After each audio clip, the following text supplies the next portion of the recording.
누군가가 나를 만만하게 보는 데는 오래 걸리지 않습니다. 보통 3번이면 충분합니다. 웃는 얼굴, 무조건적인 양보, 거절하지 못하는 태도, 이 3가지가 반복되는 순간 상대는 마음속에서 조용히 결론을 내립니다. 아, 이 사람은 원래 이렇게 해주는 사람이구나. 그때부터 여러분의 친절은 선물이 아니라 기본값이 되고, 기본값이 된 친절은 시간이 지나면 권리처럼 취급됩니다. 가장 억울한 건 이겁니다. 내가 진심으로 베푼 것이 상대에게는 고마움이 아니라 당연함으로 바뀌는 순간, 가족 관계에서도 흔합니다. 필요할 때만 찾아와 손주 봐달라, 돈 좀 빌려달라 말하고 정작 내가 아프거나 힘들 땐 모르는 척하는 장면 말입니다. 친구도 마찬가지입니다. 내가 먼저 연락하고 내가 밥을 사고 내가 챙기면 그땐 웃습니다. 그런데 내가 부탁할 일이 생기면 미안, 요즘 바빠라며 슬쩍 빠져나갑니다. 나는 좋은 마음으로 시작했는데 남는 건 상처와 자괴감 뿐이지요. 여기서 많은 분들이 잘못된 방향으로 대응합니다. 속이 상하니까 감정을 쏟아냅니다. 내가 너한테 어떻게 했는데 이럴 수 있어. 따지고 서운함을 말하고 목소리를 높입니다. 그런데 현실에서 말로 바뀌는 사람은 많지 않습니다.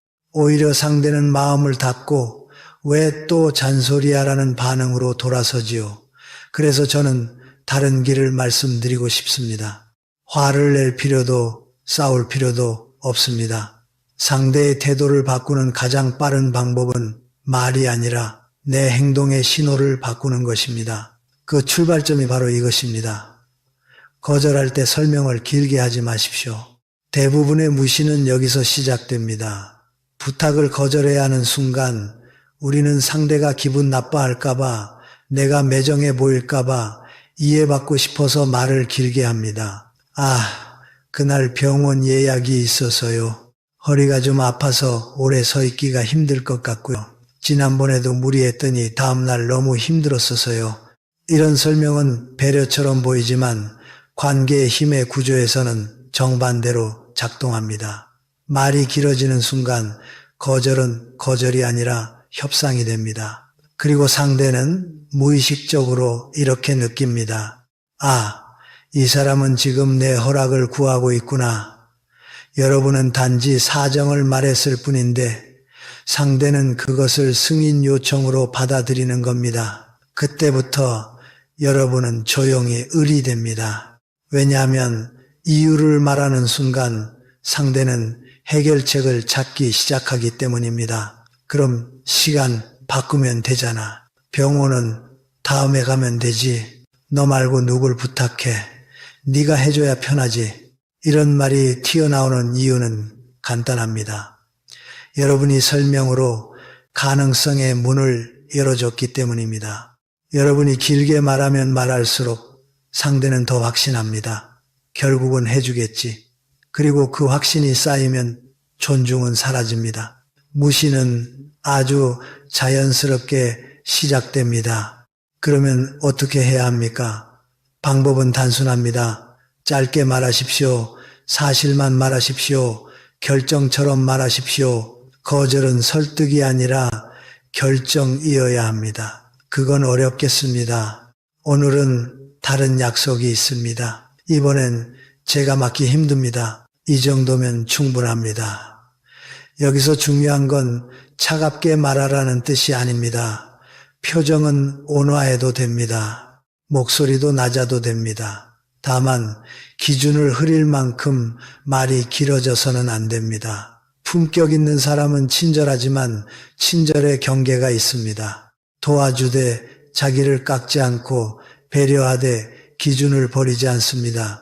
그 태도가 상대에게 분명한 신호를 줍니다. 이 사람은 친절하지만 만만하지 않다. 저는 이것을 오래된 나무에 비유합니다. 뿌리는 깊어서 쉽게 흔들리지 않지만 가지는 유연해서 거칠게 부러지지 않습니다. 여러분도 그렇게 하셔야 합니다. 기준은 단단하게, 표현은 부드럽게, 그러면 상대는 본능적으로 조심하게 됩니다. 설명이 없는 그 단호함이 100마디 말보다 더 강한 신호가 되기 때문입니다. 오늘부터 한 가지만 실천해 보십시오. 부탁을 거절해야 할 때 미안해서로 시작하지 마세요. 구구절절 설명하지 마세요. 짧게 말하고 그 다음에는 평소처럼 웃으며 일상으로 돌아가십시오. 그 순간부터 상대는 느낄 겁니다. 아, 이 사람은 내가 함부로 대할 수 있는 사람이 아니구나.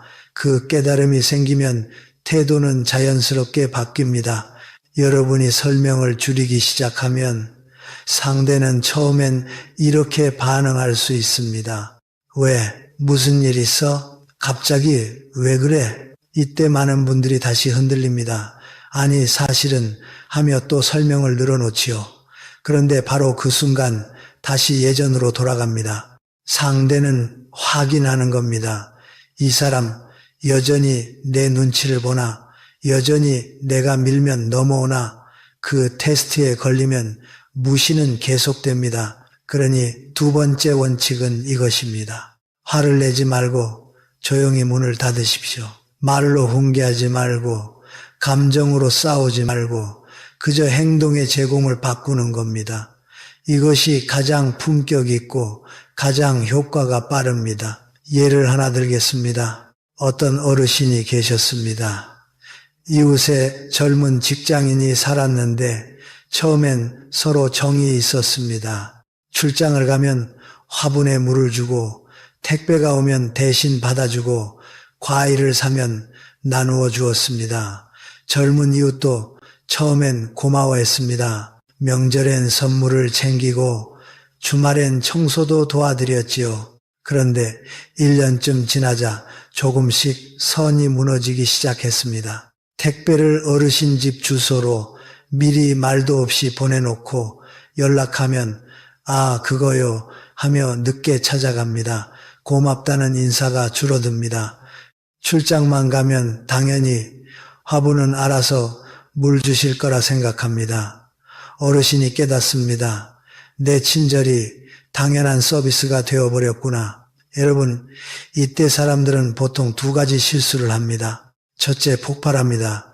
내가 너한테 어떻게 했는데. 둘째, 더 참고 더 해줍니다. 그래도 이웃인데, 그런데 진짜 자신을 지키는 사람은 세 번째 길을 택합니다. 똑같이 웃되 똑같이 다 주지 않습니다. 그 어르신은 다음 날부터 이렇게 했습니다. 복도에서 마주치면 예전처럼 웃으며 인사합니다. 그러나 먼저 말을 길게 걸지 않습니다. 출장 간다는 말을 들으면 잘 다녀오세요는 말하지만 화분 물 주기를 자청하지 않습니다. 택배가 와도 따로 연락하지 않습니다. 물어보면 있어요 라고만 말합니다. 즉 싸우지 않았습니다. 따지지 않았습니다. 설명도 하지 않았습니다. 그저 예전엔 제공하던 서비스를 조용히 중단한 겁니다. 처음 일주일은 상대도 대수롭지 않게 여깁니다. 하지만 2주가 지나면 이상함을 느낍니다. 뭔가 달라졌다. 예전처럼 웃는데 거리감이 있다. 이 거리감이 상대의 본능을 건드립니다. 왜냐하면 인간은 문이 언제든 닫힐 수 있다는 신호에 굉장히 민감하기 때문입니다. 결국 그 젊은 이웃이 조심스럽게 찾아옵니다. 그동안 너무 당연하게 생각했습니다. 죄송합니다. 택배는 자기 집으로 받기 시작하고 출장 때는 부탁드려도 될까요? 라고 먼저 묻습니다. 감사 인사도 다시 살아납니다. 여러분, 이게 핵심입니다. 상대가 왜 여러분을 만만하게 봤는지 아십니까?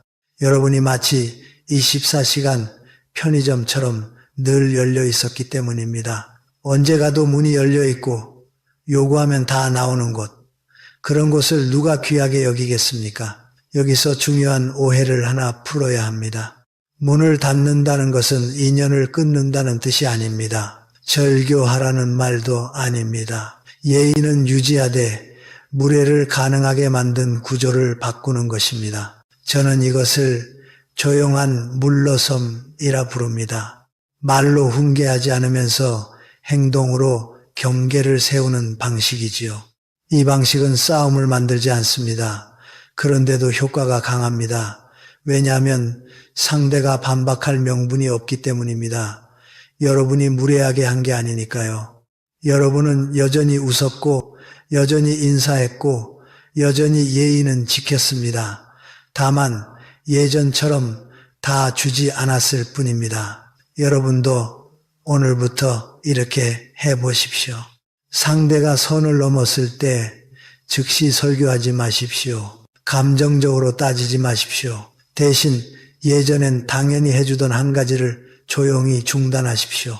그리고 아무 설명 없이 평소처럼 지내십시오.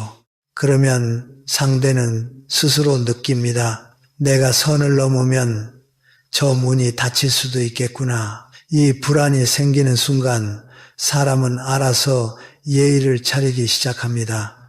다산 정약용 선생도 이런 뜻을 남겼습니다. 상대를 가르치려 들기보다 한 걸음 물러서서 내 시간과 정성을 거두는 것이 때로는 100마디 말보다 강하다고 말이지요. 무례한 사람에게 필요한 건 긴 설교가 아니라 경계의 체험입니다. 여러분, 오늘 한 문장만 기억하십시오. 가장 강력한 신호는 말이 아니라 행동의 변화입니다. 내일 누군가가 또 당연하다는 듯 부탁할 때 바로 대답하지 마세요. 예전처럼 즉시 움직이지 마세요. 예전처럼 먼저 챙기지 마세요. 웃으면서 조용히 문턱을 한 채만 올리십시오. 그 한 잎이 여러분을 만만한 사람에서 귀한 사람으로 바꿉니다. 여러분이 설명을 줄이고 조용히 문을 닫기를 시작하면 관계의 공기가 달라집니다. 그런데 여기서 또 한 가지가 필요합니다. 많은 분들이 이 두 가지는 잘해놓고 세 번째에서 무너집니다. 왜냐하면 사람은 마음이 흔들릴 때 태도가 흔들리기 때문입니다. 그래서 상대는 다시 확신합니다. 결국 저 사람은 기분 따라 움직이네. 그 순간 존중은 다시 빠르게 무너집니다. 그래서 세 번째 원칙은 단 하나입니다. 품격은 일관성에서 나온다. 여러분 주변에도 이런 분 계시지요? 어제는 천사처럼 잘해주다가 오늘은 표정이 돌처럼 굳어있는 사람. 기분이 좋은 날은 세상 다 줄 것처럼 하고 기분이 나쁜 날은 한마디에도 날카롭게 쏘아붙입니다. 같이 지내는 사람은 늘 불안합니다. 오늘은 어떤 날이지? 오늘은 또 어느 장단에 맞춰야 하지? 이 불안이 쌓이면 상대는 그 사람을 존경하는 게 아니라 피곤해합니다. 그리고 피곤함이 쌓이면 관계는 정이 아니라 요령으로 굴러갑니다. 가족 관계에서 특히 그렇습니다. 예를 들어 손주에게 용돈을 주는 장면을 보지요. 어떤 분은 기분이 좋으면 갑자기 5만 원, 10만 원을 턱턱 줍니다. 장난감도 다 사주고 뭐든 허락합니다. 그런데 몸이 아프거나 며느리에게 서운한 일이 생긴 날엔 손주가 조금만 떠들어도 화를 냅니다. 시끄러워 저리가. 용돈 달라고 하면 맨날 돈 얘기만 하냐. 손주는 혼란스러워집니다. 지난주엔 다 해준다더니 왜 이번엔 화를 내는지 이해가 안 됩니다. 이런 일이 반복되면 손주는 마음속으로 결론을 내립니다. 할머니는 기분 좋을 때만 가야 해. 그러면 애정은 줄고 계산이 생깁니다. 용돈 받을 때만 웃는 관계가 되는 겁니다. 여러분이 원했던 따뜻한 관계가 아니라 눈치 보는 관계로 바뀌는 것이지요. 반대로 어떤 어른은 다릅니다. 기분이 좋든 나쁘든 늘 같은 태도입니다. 용돈은 정해진 날에만 줍니다. 기분이 좋다고 더 주지 않고 기분이 나쁘다고 안 주지도 않습니다. 몸이 힘든 날엔 이렇게 말합니다. 할미가 오늘은 좀 쉬어야겠구나. 다음 주에 놀러 오렴. 화내지 않습니다. 다만 자기 상태를 담담하게 전합니다. 그러면 손주는 그 어른을 어려워하면서도 믿습니다. 우리 할머니는 늘 그 자리에 있는 사람이다. 이 믿음이 존중을 만듭니다. 심리학에서 인간관계 스트레스의 핵심 요인을 조사하면 놀라운 결과가 나옵니다. 사람들은 흔히 비판이나 무능력 때문에 스트레스를 받는다고 생각하지만 실제로 관계에서 가장 큰 스트레스는 예측 불가능성입니다. 상대가 언제 웃을지, 언제 화낼지 모를 때 뇌는 끊임없이 경계를 세우고 스트레스 호르몬이 올라갑니다. 여러분, 불안은 존경이 아닙니다. 불안은 경계입니다. 상대가 여러분을 조심하는 이유가 품격이 아니라 폭발할까 봐라면 그건 건강한 존중이 아닙니다. 그래서 일관성이 중요합니다. 일관성은 곧 기준입니다. 그리고 기준은 감정의 파도 위에 떠 있으면 안 됩니다. 땅에 박혀 있어야 합니다. 오늘 기분이 좋다고 원칙을 무너뜨리지 말고 오늘 기분이 나쁘다고 예의를 버리지 마십시오. 정약용 선생은 흔들리지 않는 마음을 부동심이라 했습니다. 기쁜 일이 있어도 가볍게 흥분하지 않고 슬픈 일이 있어도 과하게 무너지지 않는 것. 이게 단지 수행자의 덕목이 아니라 인간관계의 힘입니다. 왜냐하면 부동심이 있는 사람은 상대에게 예측 가능한 안정을 주기 때문입니다. 사람은 안정 앞에서 함부로 굴지 못합니다. 안정은 무게를 만들고 무게는 존중을 만듭니다. 여기서 여러분이 당장 실천할 수 있는 방법이 있습니다. 내 기분이 태도가 되지 않게 만드는 작은 규칙을 정하는 것입니다. 예를 들어 이런 규칙입니다. 부탁을 받으면 즉시 답하지 않는다. 최소 10초는 멈춘다. 도와줄 수 있는 범위를 미리 정해둔다. 시간, 돈, 노동의 한도, 내가 피곤한 날에도 기본 예의는 유지한다. 표정, 말투, 약속, 기분이 좋은 날에도 과하게 퍼주지 않는다. 즉흥적 선물, 즉흥적 약속 금직. 이 규칙이 생기면 여러분은 흔들리지 않습니다. 그리고 여러분이 흔들리지 않으면 상대도 흔들어 보려는 시도를 멈춥니다. 이 사람은 밀어도 안 움직이는 기준이 있구나. 그걸 알게 되면 사람은 자연스럽게 예의를 갖추기 시작합니다. 여러분, 존중받는 사람에게는 공통점이 있습니다. 친절이 그날의 기분에서 나오지 않습니다. 친절이 그 사람의 기준에서 나옵니다. 그래서 상대는 그 친절을 당연하게 쓰지 못합니다. 함부로 쓰면 관계가 흔들릴 걸 알기 때문입니다. 오늘은 거울을 보며 딱 한 문장만 다짐해 보십시오. 내 기분이 태도가 되지 말자. 기분이 좋을 때도 한 템포 낮추고 화가 날 때도 한 템포 멈추십시오. 그 멈춤이 여러분의 품격을 지키고 그 품격이 여러분을 만만하지 않은 사람으로 세웁니다. 여러분, 이제부터가 더 현실적인 이야기입니다. 설명을 줄이고 조용히 문을 닫고 일관성을 지켜도 어떤 사람은 계속 선을 넘습니다. 왜냐하면 그 사람은 여러분의 착함을 사랑해서가 아니라 여러분의 비어있음을 이용하기 때문입니다. 그래서 네 번째 원칙은 분명합니다. 언제든 부를 수 있는 사람이 되지 마십시오. 많은 분들이 착각합니다. 내가 언제든 도와주면 그 사람은 나를 더 소중히 여기겠지. 하지만 인간관계는 종종 반대로 움직입니다. 언제든 잡히는 사람은 점점 가벼워지고 쉽게 만나지는 사람은 쉽게 취급됩니다. 여러분이 시간을 비워둘수록 상대는 여러분을 내가 필요할 때 꺼내 쓰는 사람으로 인식합니다. 여러분 혹시 이런 별명 들어보셨나요? 5분 대기죠. 전화만 오면 바로 달려가는 사람입니다. 자식이 이번 주말에 갈게요 하면 친구 약속을 취소하고 장까지 봐놓고 전화기만 바라보며 기다립니다. 친구가 심심한데 나올래 하면 하던 일을 멈추고 나갑니다. 본인은 사랑이라고 생각합니다. 배려라고 믿습니다. 내가 든든한 나무가 돼야지. 그런데 이상하지요. 그렇게 해줄수록 상대는 더 쉽게 굴기 시작합니다. 어차피 저 사람은 시간 많아. 어차피 부르면 나오잖아. 이 생각이 깔리는 순간 존중은 빠르게 사라집니다. 여기 두 분의 이야기를 비교해 보겠습니다. 은퇴하신 박 선생님이 계셨습니다. 박 선생님은 은퇴 후 삶을 거의 자식에게 걸었습니다. 주말은 늘 비워두고 자식 연락만 기다렸습니다.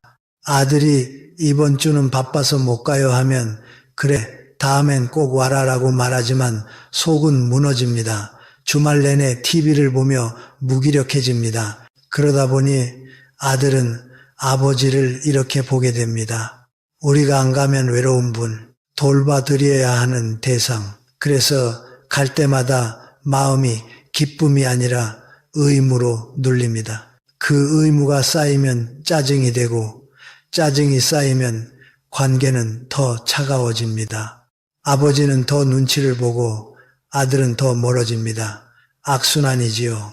반면 최 선생님은 달랐습니다. 아들이 이번 주말에 갈까요? 물으면 이렇게 답합니다.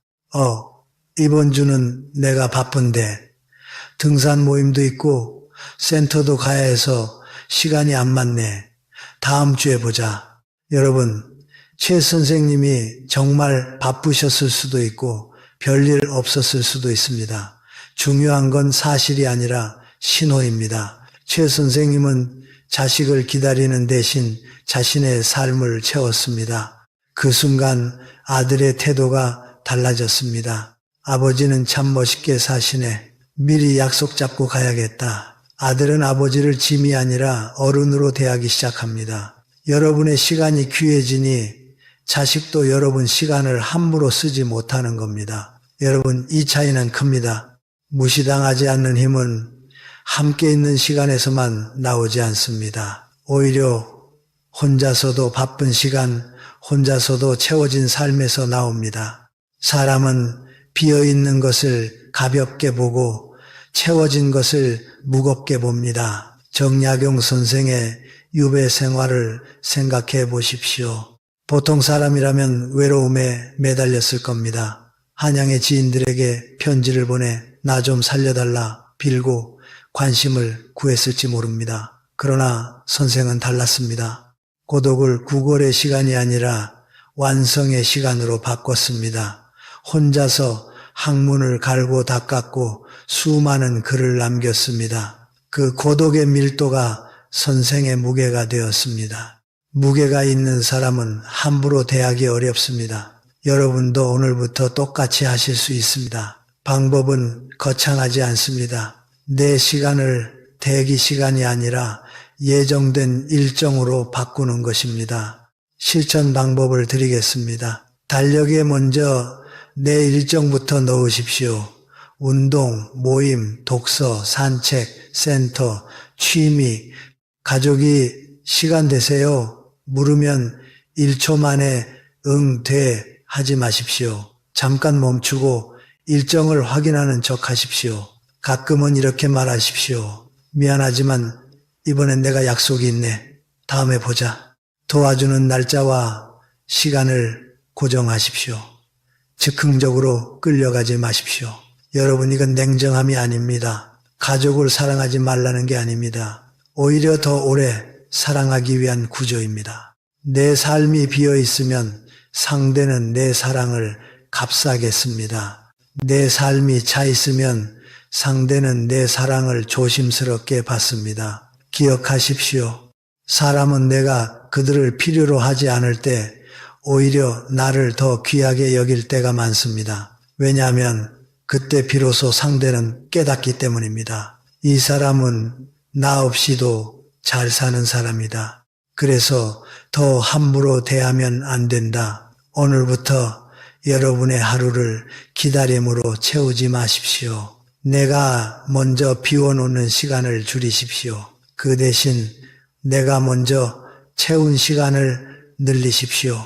여러분의 시간이 무거워지는 순간 사람들은 여러분을 가볍게 부르지 못합니다. 여러분, 네 번째 원칙까지 지키면 확실히 달라집니다. 설명하지 않고 조용히 물러서고 일관성을 지키고 내 시간을 함부로 비워두지 않으면 대부분의 관계는 바로 잡힙니다. 그런데도 마지막으로 한 가지가 남습니다.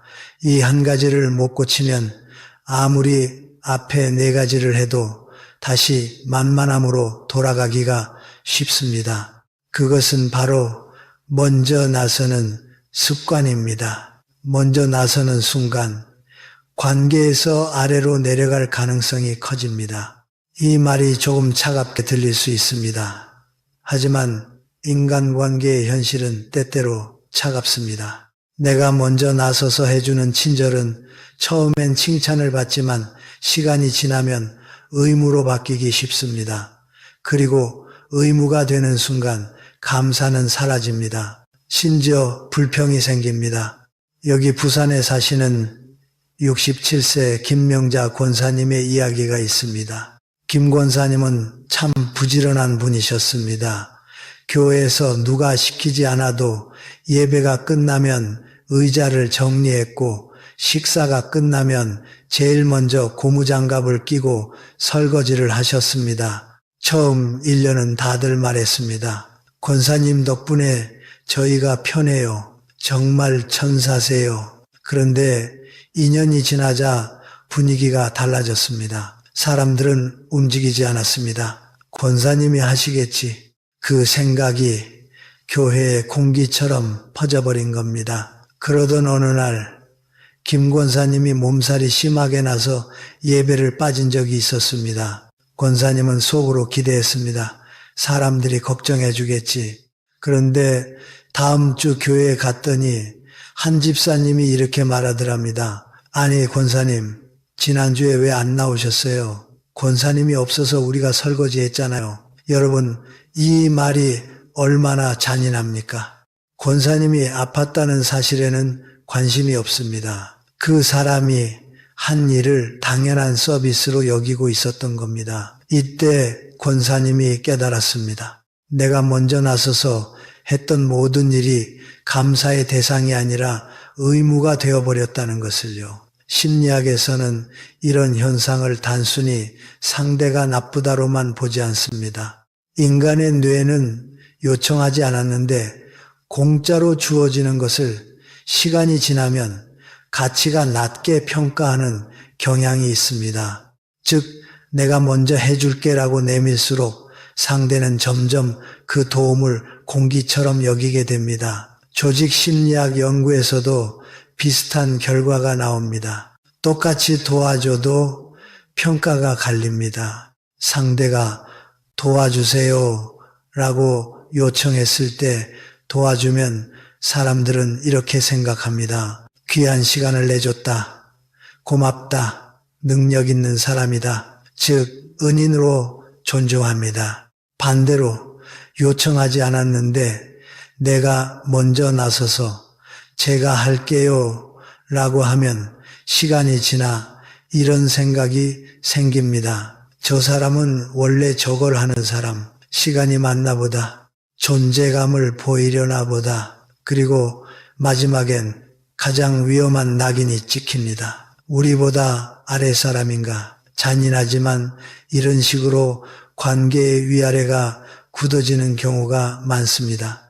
여러분, 여기서 핵심은 도와주지 말라가 아닙니다. 도와주는 방식의 순서를 바꾸라는 겁니다. 정약용 선생의 일화도 비슷한 메시지를 줍니다. 유배지 초기 선생은 마을 사람들을 위해 발벗고 나섰습니다.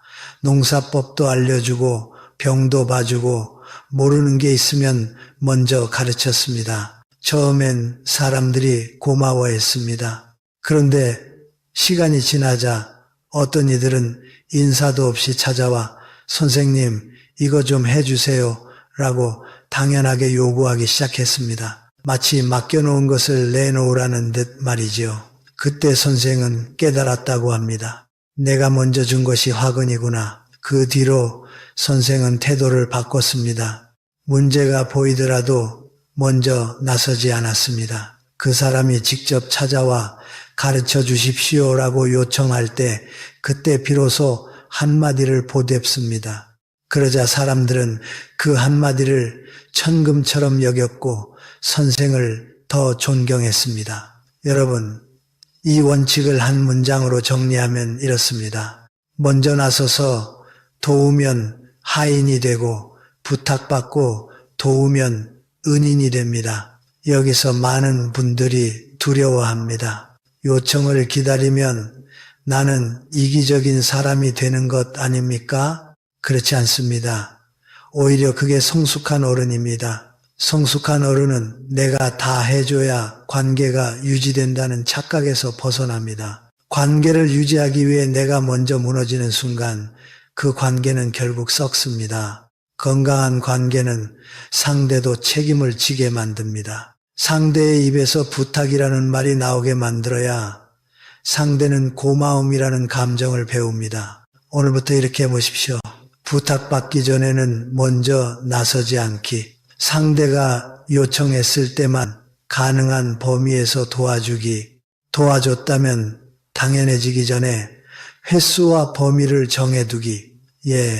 이번엔 도와드릴게요. 다음부터는 미리 말씀 주세요. 내가 먼저 나서고 싶은 충동이 올라오면 한 박자 멈추기. 지금 내가 친절이 아니라 불안을 달래려고 나서는 건 아닌가? 여러분, 친절이 불안에서 나오면 반드시 값싸게 소비됩니다. 친절이 기준에서 나오면은 반드시 존중받습니다. 그래서 우리는 착한 사람으로 남기보다 귀한 사람으로 서야 합니다. 귀한 사람은 도움을 아끼는 사람이 아니라 도움을 헐값에 넘기지 않는 사람입니다. 오늘 이 5번째 원칙만 지켜도 관계의 공기가 바뀝니다. 상대는 더 이상 여러분을 24시간 편의점처럼 쓰지 못합니다. 왜냐하면 문은 열려 있지만 아무 때나 열려 있지 않기 때문입니다. 그 차이가 여러분의 품격을 만들고 그 품격이 여러분을 무시해서 구해냅니다. 여러분, 이제 중요한 질문을 하나 해야 합니다. 그럼 나는 앞으로 어떻게 살아야 무시당하지 않나? 5가지 원칙을 들으면 고개는 끄덕이지만 마음 한구석에서 이런 불안이 올라옵니다. 내가 이렇게 경계를 세우면 사람들이 나를 멀리하지 않을까? 내가 차가운 사람이 되는 건 아닐까? 관계가 끊어지면 어쩌지? 그 불안 때문에 다시 예전으로 돌아가는 분들이 많습니다. 설명하지 않겠다 해놓고 결국 또 길게 설명합니다. 조용히 문을 닫겠다 해놓고 죄책감 때문에 다시 문을 활짝 열어버립니다. 일관성을 지키겠다 해놓고 기분이 좋으면 또 다 퍼줍니다. 내 시간을 지키겠다 해놓고 혹시 서운해할까봐 또 대기조가 됩니다. 요청받고 돕겠다 해놓고 내가 안 하면 누가 하지 하며 먼저 나섭니다. 여러분, 여기서 핵심은 기술이 아닙니다.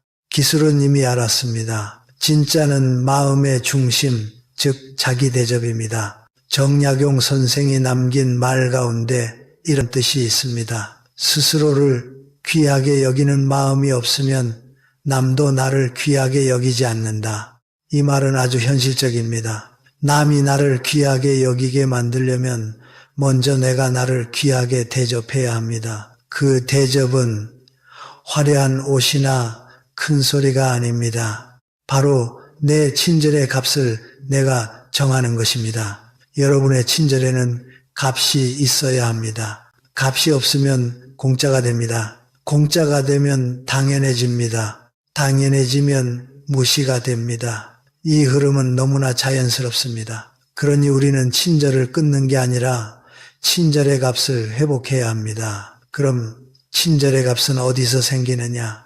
바로 문턱에서 생깁니다. 집을 생각해 보십시오. 대문을 활짝 열어놓고 아무나 들어오게 하면 그 집은 곧 어지러워집니다. 신발도 그대로 들어오고 먼지도 들어오고 소음도 들어옵니다. 주인이 편해지려고 문턱을 낮춘 건데 결과는 주인이 더 힘들어지는 집이 됩니다. 인생도 똑같습니다. 내 마음의 집, 내 시간의 집, 내 에너지의 집에 아무나 허락 없이 들어오게 하면 결국 내가 망가집니다. 그래서 오늘은 여러분께 아주 구체적인 문턱을 하나 만들어 드리겠습니다. 이건 말이 아니라 생활 규칙입니다. 3단계 문턱이라고 해봅시다. 1단계 문턱, 즉답, 금지. 누가 시간 되세요? 누가 잠깐만 도와줘요? 누가 오늘 가능해요?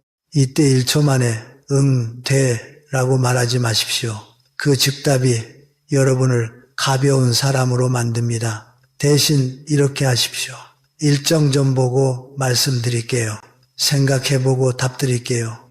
여러분, 이 한 문장이 무게를 만듭니다. 상대는 느낍니다. 아, 이 사람은 자기 삶이 있구나. 그리고 그 순간부터 함부로 대하기 어렵습니다. 2단계 문턱, 범위 고정. 도움에는 반드시 범위가 있어야 합니다. 시간의 범위, 돈의 범위, 노동의 범위.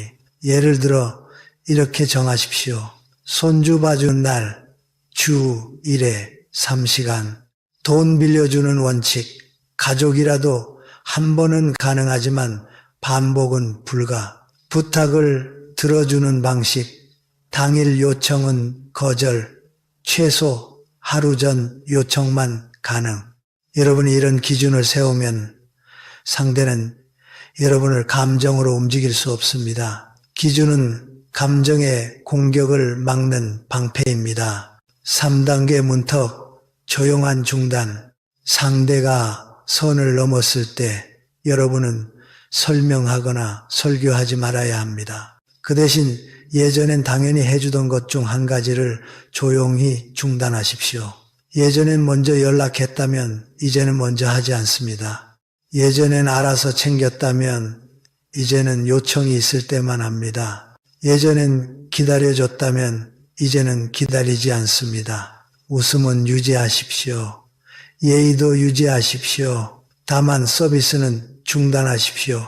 그 조용한 변화가 가장 강합니다. 왜냐하면 상대가 변명할 길이 없기 때문입니다. 여러분, 이 3단계 문턱이 생기면 삶이 달라집니다. 그런데 여기서 또 하나 중요한 것이 있습니다. 문턱을 세웠는데도 마음이 흔들리는 이유는 죄책감입니다. 내가 너무한가? 내가 이기적인가? 내가 차가운가?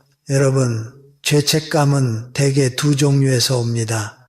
내가 착해야만 사랑받는다는 오래된 믿음, 상대의 감정을 내가 책임져야 한다는 착각. 하지만 성숙한 어른은 이렇게 생각합니다. 상대의 감정은 상대의 몫이다. 내가 예의를 지켰다면, 내 기준을 세웠다면 상대가 서운해하는 것은 그 사람의 성숙도 문제일 수 있습니다. 그 서운함까지 내가 떠안는 순간 여러분은 다시 을로 내려갑니다. 다사는 관계를 유지하기 위해 기준을 버리지 말라 했습니다. 기준을 버린 관계는 오래가지 못한다고 했습니다. 이 말은 냉정하라는 뜻이 아니라 지속 가능한 관계를 만들라는 뜻입니다.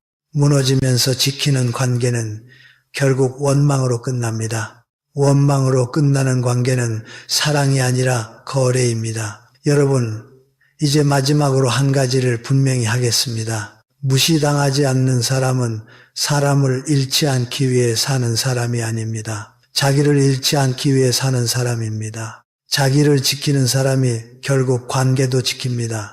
왜냐하면 사람들은 본능적으로 자기 자신을 함부로 하지 않는 사람을 함부로 하지 못하기 때문입니다. 오늘부터 이렇게 다짐하십시오. 나는 설명으로 나를 깎지 않는다. 나는 조용히 문턱을 올린다. 나는 기분이 아니라 기준으로 산다. 나는 내 시간을 먼저 채운다. 나는 요청받고 돕는다. 이 다짐은 상대를 바꾸기 위한 주문이 아닙니다. 나를 귀한 사람으로 다시 세우는 선언입니다. 여러분, 이제 마지막 고비입니다. 앞에서 우리는 설명하지 않기, 조용히 문 닫기, 일관성 지키기, 언제든 부를 수 있는 사람 되지 않기, 먼저 나서지 않기를 배웠습니다. 그런데도 실제 삶에서 가장 어려운 순간이 있습니다. 머리로는 아는데 손이 먼저 움직이고 입이 먼저 열리는 순간 말입니다. 그 순간 여러분을 무너뜨리는 건 기술 부족이 아니라 습관과 두려움입니다. 여러분이 무시당하는 관계에는 대개 한 문장이 숨어 있습니다. 내가 안 해주면 관계가 깨질 것 같아서. 이 두려움이 여러분을 다시 편의점으로 만듭니다. 다시 대기조로 만듭니다. 다시 내가 할게로 나서게 만듭니다. 그리고 다시 처음으로 돌아갑니다. 그래서 저는 오늘 여러분께 관계를 지키는 법이 아니라 더 근본적인 질문을 드리고 싶습니다. 여러분은 지금 사람을 지키고 있습니까? 아니면 사람 때문에 나를 잃고 있습니까? 이 질문을 정면으로 보지 않으면 우리는 계속 착한 척하며 무너집니다. 그러다 어느 날 한꺼번에 폭발합니다. 이제 더는 못해 하고 관계를 끊어버립니다. 여러분이 원했던 건 그게 아닙니다. 여러분은 싸우고 싶지 않습니다. 단지 무시당하지 않고 품격 있게 살고 싶을 뿐입니다. 그러려면 마지막으로 하나를 바꿔야 합니다. 바로 내 안의 역할입니다. 많은 분들이 평생 이런 역할로 살아왔습니다. 집에서는 참는 사람, 가족 사이에서는 맞춰주는 사람, 모임에서는 먼저 나서는 사람, 관계에서는 미안해하는 사람. 이 역할은 겉으로는 착해 보이지만 속에서는 여러분을 갉아먹습니다. 왜냐하면 그 역할은 기준이 아니라 인정 욕구로 움직이기 때문입니다. 나는 좋은 사람이어야 한다. 나는 싫은 소리 하면 안 된다. 나는 섭섭하게 하면 안 된다. 이렇게 살면 여러분의 친절은 사랑이 아니라 불안의 거래가 됩니다. 내가 이렇게 해주면 나를 떠나지 않겠지라는 거래 말입니다. 여러분, 여기서 인생의 역설이 하나 있습니다. 사람은 내가 나를 지키지 않을 때 나를 더 함부로 합니다. 그리고 내가 나를 지키기 시작할 때 비로소 나를 존중합니다. 이건 감정이 아니라 구조입니다. 인간관계의 권력 구조는 늘 기준이 있는 쪽으로 기웁니다. 그렇다면 우리는 어떤 역할로 바뀌어야 합니까? 답은 간단합니다. 대기하는 사람에서 선택하는 사람으로. 대기하는 사람은 늘 이렇게 말합니다. 시간 돼. 괜찮아. 내가 할게. 미안해. 선택하는 사람은 이렇게 말합니다. 확인해보고 알려줄게요. 이번엔 어렵습니다. 이 범위까지는 가능합니다. 다음엔 미리 부탁해 주세요. 여러분이 바꿔야 하는 건 성격이 아닙니다. 문장입니다. 문장이 바뀌면 태도가 바뀌고 태도가 바뀌면 관계의 구조가 바뀝니다. 제가 아주 실전적인 문장 세트를 드리겠습니다. 이건 싸우는 말이 아닙니다. 품격 있는 말입니다. 그러나 분명한 말입니다. 부탁을 받았을 때 지금은 바로 답하기 어렵습니다. 일정 확인하고 말씀드릴게요. 가능하면 도와드리겠습니다만 제가 할 수 있는 범위가 있어요. 반복되는 요구를 끊을 때 이번이 마지막입니다. 다음부터는 어렵습니다. 이건 제가 해드릴 일이 아닙니다. 다른 방법을 찾아보셔야 합니다. 선을 넘는 말이 나왔을 때 그 말씀은 듣기 어렵습니다. 그 부분은 여기서 멈추겠습니다.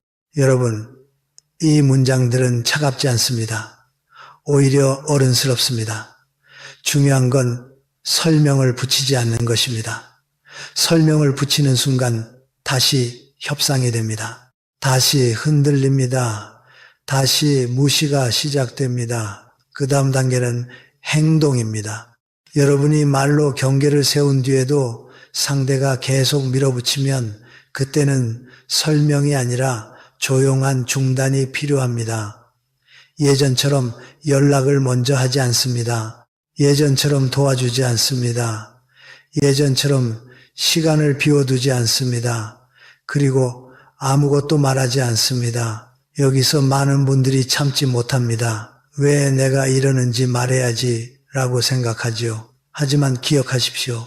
가장 강력한 경계는 말이 아니라 반복되는 행동입니다. 그런데 여러분, 이런 변화에는 반드시 반동이 옵니다. 상대는 처음엔 서운해합니다. 어떤 사람은 비난합니다. 변했네. 예전엔 안 그랬잖아. 너 요즘 왜 그래? 이때 여러분은 흔들리지 않아야 합니다. 왜냐하면 그 말은 사실 이런 뜻이기 때문입니다. 예전처럼 다시 해줘. 예전처럼 내가 편하게 쓰게 해줘. 그 요구에 다시 응하면 여러분의 변화는 끝납니다.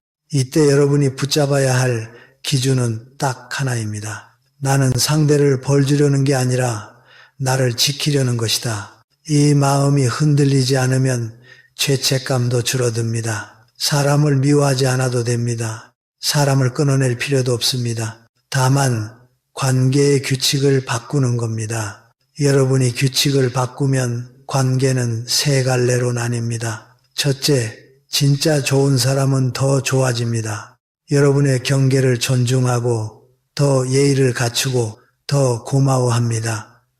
이런 관계는 오히려 깊어집니다. 둘째, 애매한 사람은 처음엔 불편해하다가 적응합니다.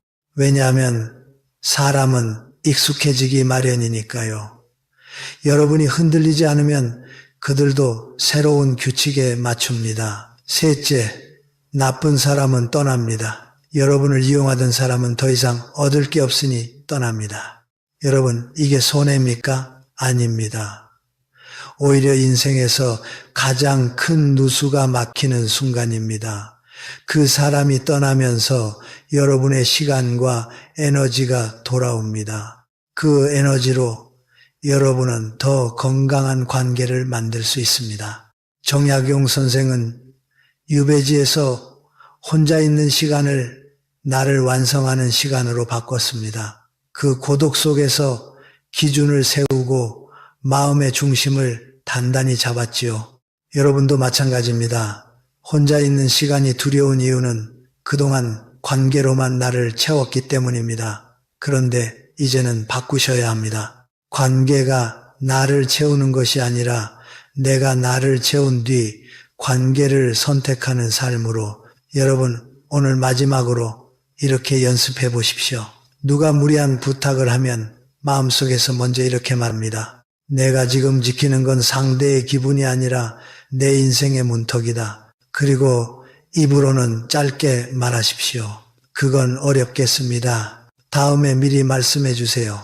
여기까지만 하겠습니다. 그 문장 하나가 여러분의 품격을 지킵니다. 그 품격이 여러분을 귀한 사람으로 세웁니다. 그리고 그때부터 사람들은 알아서 태도를 고칩니다. 왜냐하면 여러분이 더 이상 대기하는 사람이 아니라 선택하는 사람이 되었기 때문입니다. 여러분, 결국 인간관계에서 마지막에 남는 질문은 이것입니다. 나는 어떤 사람으로 살 것인가?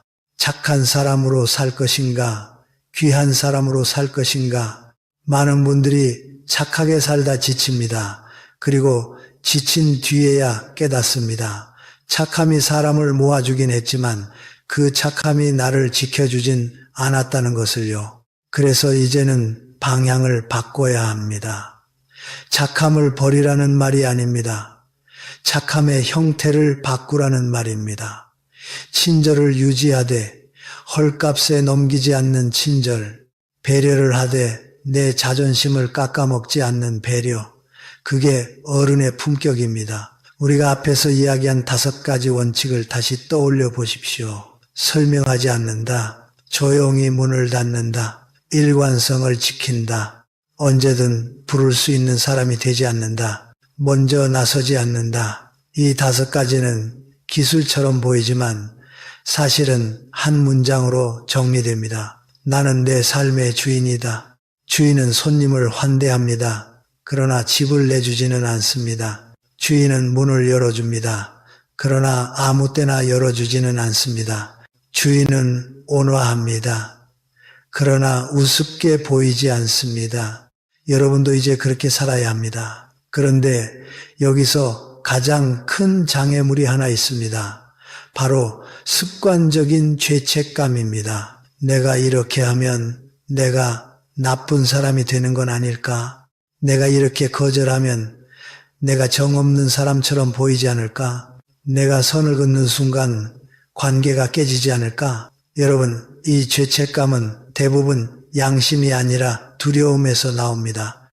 사람이 떠날까봐 두려워서, 미움받을까봐 두려워서, 고립될까봐 두려워서 생기는 감정입니다. 하지만 두려움으로 하는 친절은 오래가지 못합니다. 두려움으로 하는 친절은 결국 원망이 됩니다. 그리고 원망이 쌓이면 언젠가 폭발합니다. 그러니 죄책감을 없애려 애쓰기보다 죄책감을 견디면서도 기준을 지키는 연습을 해야 합니다. 여러분이 기준을 세우면 사람들은 반드시 반응합니다. 어떤 사람은 변했네라고 말합니다. 어떤 사람은 예전엔 안 그랬잖아 라고 말합니다. 어떤 사람은 너 요즘 왜 이렇게 차가워 라고 말합니다. 그때 여러분이 해야 할 대답은 길지 않습니다. 제가 제 생활을 좀 정리하고 있습니다. 제가 요즘 제 건강을 챙기고 있습니다. 제가 할 수 있는 범위가 있습니다. 이 정도면 충분합니다. 설명을 길게 붙이지 마십시오. 길게 설명하는 순간 다시 협상이 되고 다시 무시가 시작됩니다. 그리고 여기서 한 가지를 명확히 하셔야 합니다. 여러분이 경계를 세우는 목적은 상대를 벌주기 위함이 아닙니다. 나를 귀하게 세우기 위함입니다. 여러분이 스스로를 귀하게 대접하면 세상도 비로소 예의를 갖춥니다. 이제 여러분께 마지막 실천 공식을 드리겠습니다. 저는 이것을 품격의 24시간 규칙이라 부르고 싶습니다. 내일부터 바로 적용할 수 있습니다. 첫째, 즉답하지 않기. 누가 부탁하면 지금 바로는 답하기 어렵습니다. 라고 말하십시오. 내가 즉답을 멈추는 순간 상대는 여러분을 쉽게 꺼내 쓰는 사람으로 보지 못합니다. 둘째, 하루에 한 번은 반드시 나를 위해 약속 만들기. 짧아도 좋습니다. 산책, 책 한 장, 운동 20분, 센터 방문, 모임 참석, 여러분의 일정표에 나가 먼저 들어가야 합니다. 내 삶이 차야 남이 내 삶을 함부로 비우지 못합니다. 셋째, 선을 넘는 행동을 만났을 때 조용히 하나를 중단하기. 말로 훈계하지 말고 감정으로 싸우지 말고 서비스 하나를 거두십시오. 그 행동의 변화가 가장 강력한 경계입니다. 넷째, 거절은 짧게, 친절은 유지하기. 그건 어렵겠습니다. 이번엔 힘듭니다. 다음엔 미리 부탁해 주세요. 짧게 말하고 표정은 온화하게. 이 조합이 바로 품격입니다. 다섯째, 도움은 요청받고 하기. 먼저 나서지 마십시오. 요청이 왔을 때만 가능한 범위에서. 그래야 친절이 공기가 아니라 선물이 됩니다. 여러분, 이 5가지를 24시간만 실천해도 사람들은 반응합니다. 처음엔 상대가 어색해할 수 있습니다. 하지만 시간이 지나면 새로운 규칙이 만들어집니다. 그 사람은 친절하지만 기준이 있다. 이 문장이 주변 사람들의 머릿속에 새겨지면 여러분은 더 이상 만만한 사람이 아닙니다. 그리고 이제 마지막으로 저는 여러분께 삶의 태도 하나를 권하고 싶습니다. 바로 고요한 당당함입니다. 고요하되 물러서지 않는 것, 당당하되 공격하지 않는 것, 이게 나이 들수록 더 필요한 품격입니다. 여러분이 젊을 때는 힘으로 밀어붙일 수 있습니다. 말로 설득할 수도 있고 감정으로 싸울 수도 있습니다. 하지만 나이가 들수록 중요한 건 싸움에서 이기는 게 아닙니다. 품위가 지켜지는가입니다. 품위가 지켜진 관계만이 여러분의 노후를 편안하게 합니다. 그러니 오늘부터 이렇게 정리하십시오. 나는 사람을 미워하지 않는다. 나는 다만 문턱을 높인다. 나는 친절을 끊지 않는다. 나는 친절의 값을 지킨다. 나는 누구에게나 열려있지 않다. 나는 나를 귀하게 대접한다. 여러분, 관계는 결국 여러분이 허락한 만큼만 들어옵니다. 내가 내 마음의 집을 활짝 열어두면 누구든 신발 신고 들어옵니다. 내가 문턱을 세우면 사람들은 옷깃을 여미고 들어옵니다. 그 차이가 여러분의 인생을 바꿉니다. 부디 기억하십시오. 여러분은 누구에게나 헐값이 될 사람이 아닙니다. 여러분은 귀한 사람입니다. 그리고 귀한 사람은 스스로를 먼저 귀하게 대접하는 사람입니다.